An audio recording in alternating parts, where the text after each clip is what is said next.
10 lines on Defense Day of Pakistan.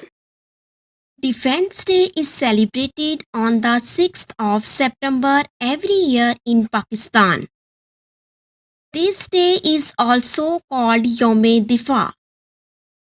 It is celebrated on the memory of martyred people.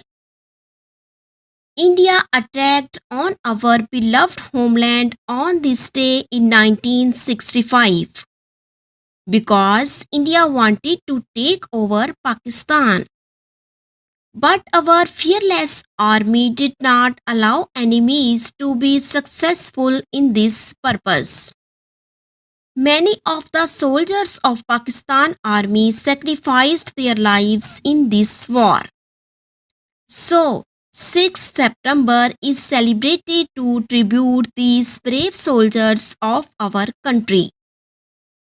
This war was fought due to the issue of Kashmir, but the issue couldn't be solved.